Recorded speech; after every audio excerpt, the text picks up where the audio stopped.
Hey everyone, this is Kite, and I'm back in Roblox Studio. As you can see, I've pre-recorded this and I'm doing a voiceover at this point, otherwise I'm just insanely fast at moving objects around. So this is the fourth house I'm building for this game. I think once I finish this house, I will probably stop building new houses for a short while, see if I can duplicate the small ones that I have and use them to make a neighborhood around a block that we could then have a trick-or-treating game in, which is, I mean, if you watched the last video, I believe I mentioned that, but the whole reason I'm building all this is I need a bunch of houses so I can build the neighborhood so I can have a trick-or-treating game.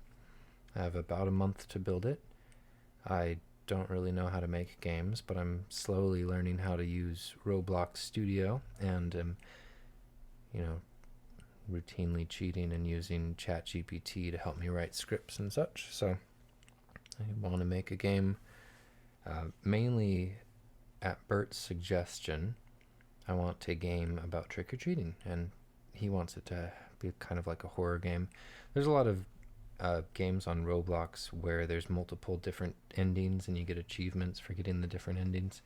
Kind of seems like he wants stuff like that. Like in one of them, you go out and trick or treat and you make it home safely and you get the good ending, or maybe in one you get candy that's gone bad or something, you get the bad ending or the bad candy ending, or maybe you don't go trick or treating but you sneak off to go play and you get kidnapped and you'd get the kidnapped ending. You know, scary stuff that happens on trick or treating. Anyways, that's the general idea behind this game concept that he was wanting me to build, and I needed to build houses for my city park game that I've been working on for since March, I think. It's been a few months. It's been more than a few months.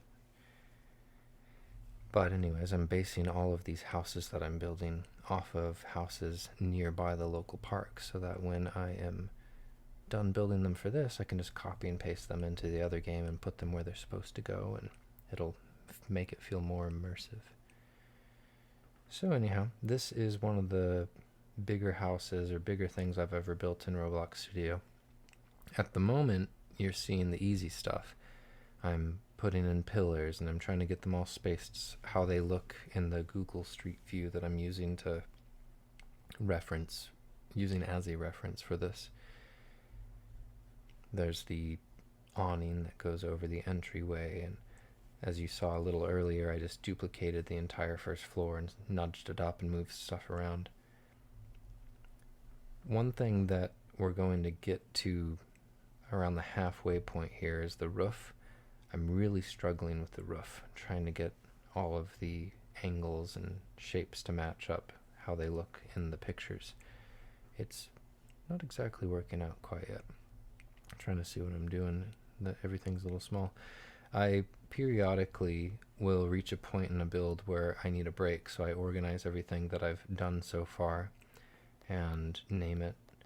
And that's what I was doing right before I joined to test it, and I noticed Bert was here because he saw me working on it.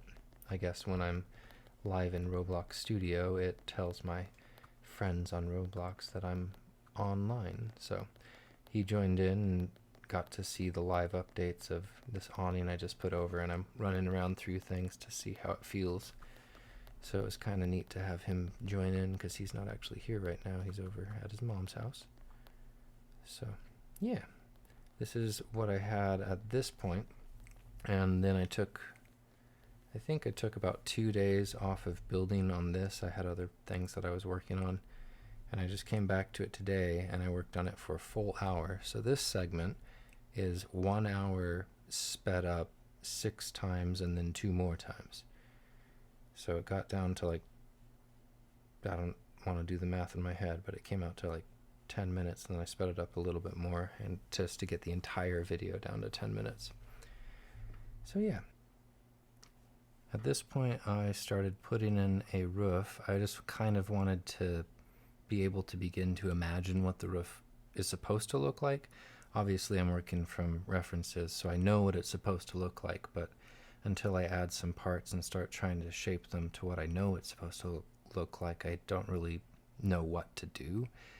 So generally, at least for now, I'm still learning a process, but for now I throw in the parts bigger than they need to be, and then I look at the reference photo and I go and I trim the part back. I add in a wedge where it needs to be and group it in or union it so that I can resize everything uniformly.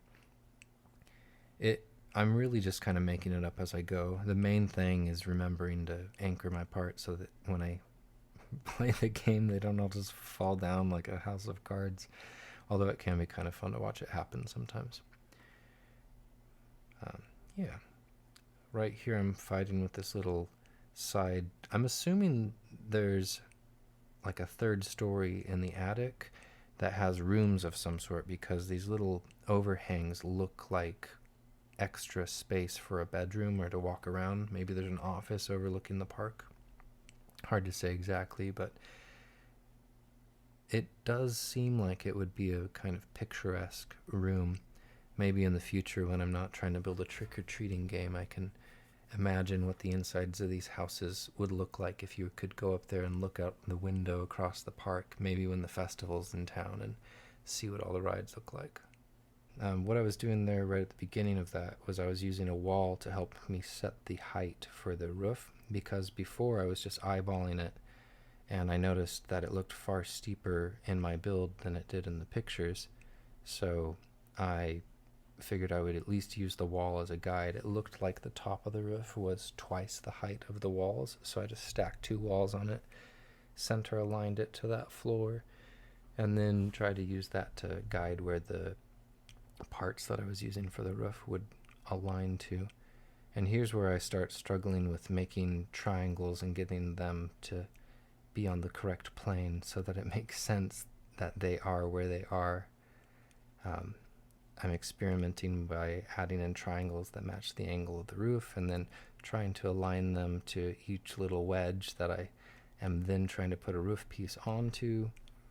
So far, it's not exactly working, and I'm not 100% sure what I need to do to make it work. I've seen a couple of plugins out there that seem like they might help with this. I think I've heard of one called Archimedes, where you can create a part and then duplicate it and rotate it around a point. That might be the easiest way for me to do this, but I haven't gone and found the plugin yet to try it out. I had just noticed someone else using it in one of their videos recently. I've been watching a few speed build videos on YouTube, some that are a few years old. One of them, they were building a sidewalk cafe that had upstairs and apartments around it. It looked pretty cool. From what I could tell, it was more like an art piece. Like your character couldn't open the door and walk inside, but as far as your character walking down a street is concerned, it was a very pretty looking building.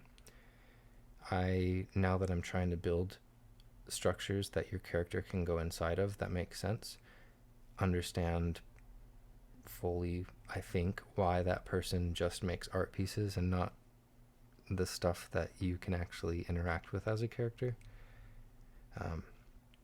Because just trying to get these roof pieces to line up in a way that matches the picture but also looks clean, I have no clue what I'm doing in that regard.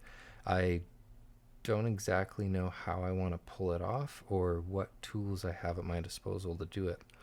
I kept on finding myself wishing that there were a way to put a part out into space that I then would connect other parts to, so that I could maybe think of a part as a stick, and the left side of it is A and the right side of it is B.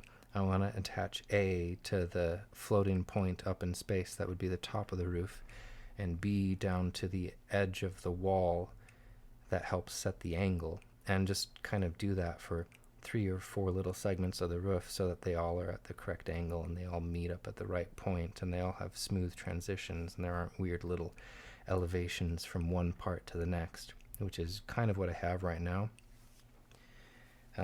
At this point, I'm going through and I'm organizing all the parts. I'm trying to move them and make them look like what they look like in pictures, and I start grouping and pushing parts into the House 4 folder, because at this point I'm tired and kind of want to take a break.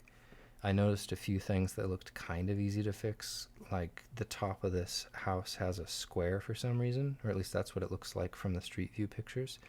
So I began making angled roof pieces and duplicating them around, rotating them 90 degrees for each side and trying to make all of that make sense. Anyhow, that's what I've got so far. Hope that you guys enjoyed this little recap of what I've been working on. If you want to see more, make sure that you subscribe. If you have any questions or maybe suggestions on tools I should check out or tutorials I should look into, please leave it in the comments. Otherwise, I'll see you guys next time I upload an update about my Roblox Studio building. See you later.